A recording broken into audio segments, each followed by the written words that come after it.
What's going on, everybody, and welcome back to Comic Breakdown. In this video, we are jumping into X-Force issue number 39. And I am freaking excited about this issue. We are truly starting to dive into these old storylines that have been building up for so long, but were left to sit idly. This issue taking place roughly around the same time as Wolverine issue number 32. We see that X-Force is starting to have some changes. New leaders are stepping in, but with all of the loose ends from the former administration, that of course being Beast, there are a lot of loose ends that they're gonna have to tie up. And after this issue, we're gonna have a discussion about the Quiet Council, about how they react to what Beast is doing, and what this means for Krakoa moving forward. But with the change up in X-Force, we are getting the return of somebody that we have all been waiting to see again. So make sure you guys have subscribed to the channel, make sure that you like this video, and with that being said, let's dive into this breakdown.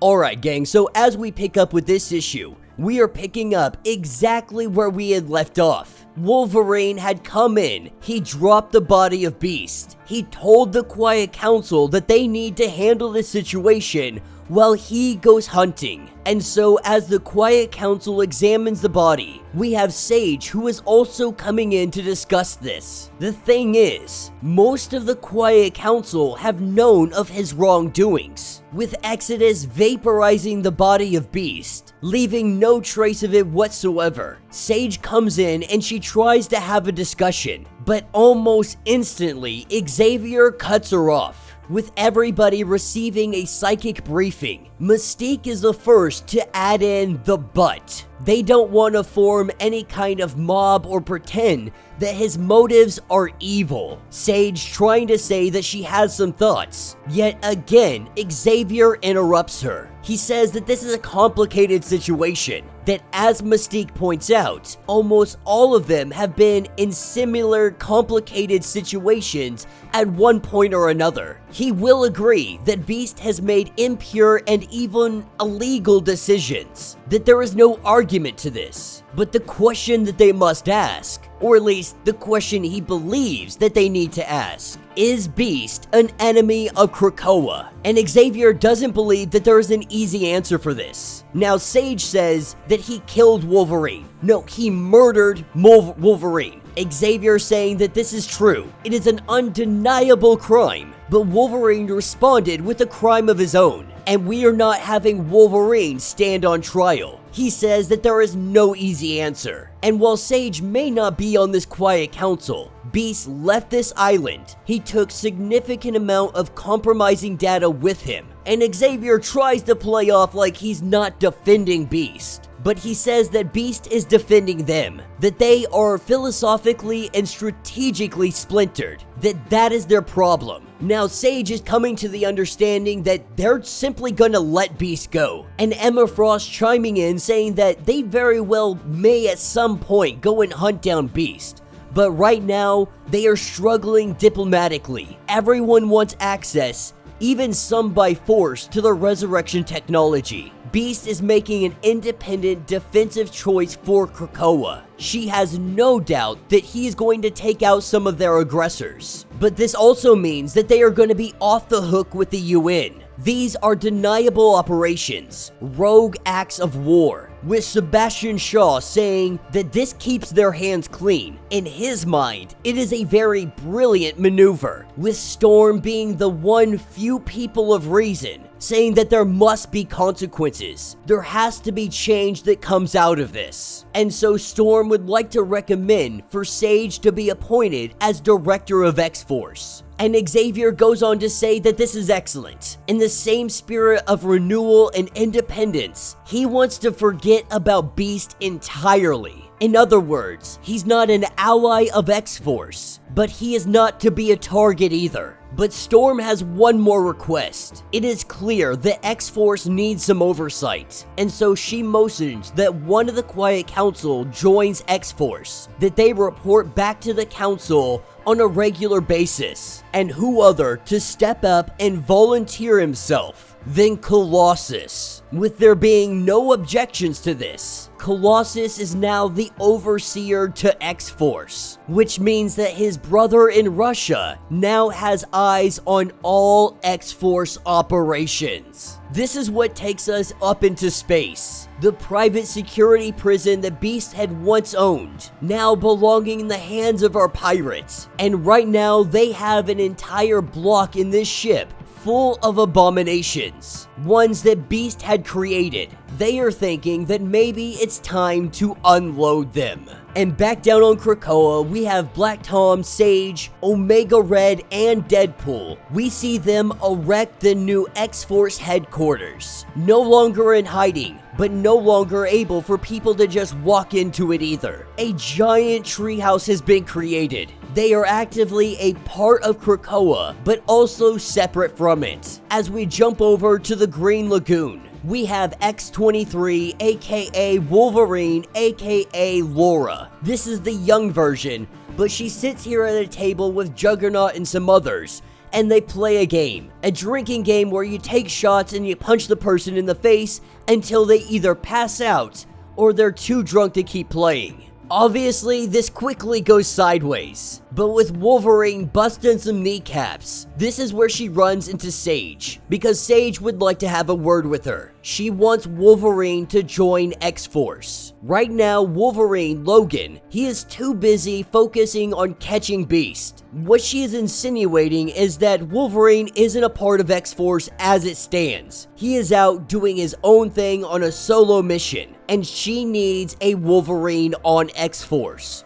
which means Laura may be the next best option. And while they have this discussion, this is when the abominations get dropped onto this island. Escape pods landing, and the abominations come pouring out, and they go after the children. Sage and Wolverine the first on scene, the rest of X-Force showing up, even Colossus showing up. And our X-Force, our new X-Force team, they make quick work of these abominations. And while that happened very quickly, this is when a pink portal opens up. From that portal, what we see is Kid Omega, but he is no longer a young man anymore. Quentin has aged up. As he comes out of this portal, there is a giant armored tentacle that is coming after him. He takes his sword and he cuts it off. He lets all of them know that they are gonna find this hard to believe, but Kid Omega needs their help. And that will be the end of this issue. So let me know what you guys think down in the comments. Man, is there a lot to unpack in this issue. First of all, right off the bat, I am going to say Quentin is back. Finally, Kid Omega has returned. I have been harping on this for months now. I have been waiting for his return, and I am so happy to see him again. The only question I have, where the heck has he been? Where does this portal lead? And why is he an old man? It really seemed like nobody was interested in figuring out where he went. Now he is randomly popping up out of nowhere with a giant octopus attacking him. And so I cannot wait to explore where he has been, what he has been doing, and what he needs help with. Now let's talk about the Quiet Council. First off, Colossus. Colossus joining X-Force may be one of the most dangerous things for Krakoa. The Quiet Council and everybody else have no idea that his brother is using him as a puppet, that he is a secret spy that has been planted in their midst, and now he has access to all of their top secret operations. And while that is devastating and terrifying, this is definitely gonna blow up in their faces. What's more important is how the Quiet Council reacted to Beast, specifically Charles Xavier. At this point, I think we're fair in saying that Xavier is a villain. Now follow me on this. Charles Xavier, he started this with the idea, but after all of this time with power and bureaucracy, we have seen him turn into the worst kind of politician. The Quiet Council is going with plausible deniability. Now, Emma Frost, Sebastian Shaw, we can understand why they would take those stances, not caring about Beast or what he does and seeing it as a win for them. But Xavier is supposed to be better than this. Xavier is supposed to be the leader of everything, and we are seeing him turn into a political goon. He acts like this situation is hard, as if Beast killing Wolverine and Wolverine killing Beast are the same thing. Wolverine went out to kill Beast to stop him, not to outright murder him and use him as a weapon. At this point, Charles Xavier just absolutely disgusts me. He has turned into the very thing he had sworn not to become. He had sworn to fight against. They try to make excuses for Beast's actions. They try to justify what he does. There is not a single one of them that are out here trying to solve this problem. The way they see it, Beast is out here killing our enemies. He's not attacking us,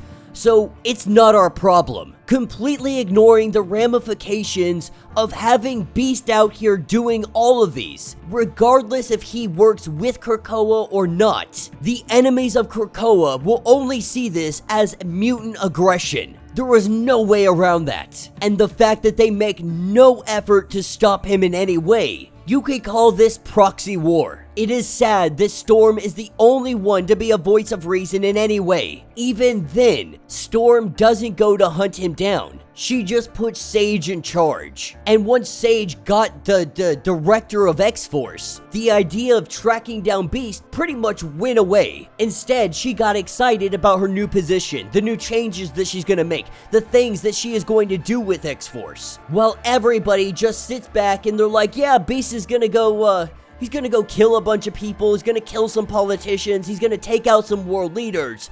But we're all good with this. You know, I think mutant kind, they have become no better than the very people they swore to fight against. The very people that discriminated against them. At one point in time, I was really rooting for mutant society, for the island of Krakoa, for these people to thrive, to be better. I hoped in my heart of hearts that they would be better, but it is only proven that they are more of the same. And so what happens to the fate of Krakoa, what will happen to Krakoa, will be the same that happens to everybody else. And at the end of the day, they are only going to be able to blame themselves. Let me know your thoughts, let me know your theories, if you would like to get completely caught up on everything going on with X-Force. Be sure to check out the link in my description as well as the top of this video. It will get you completely caught up on everything going on with this story. If you would like to support the channel, you can always do so by joining the channel membership.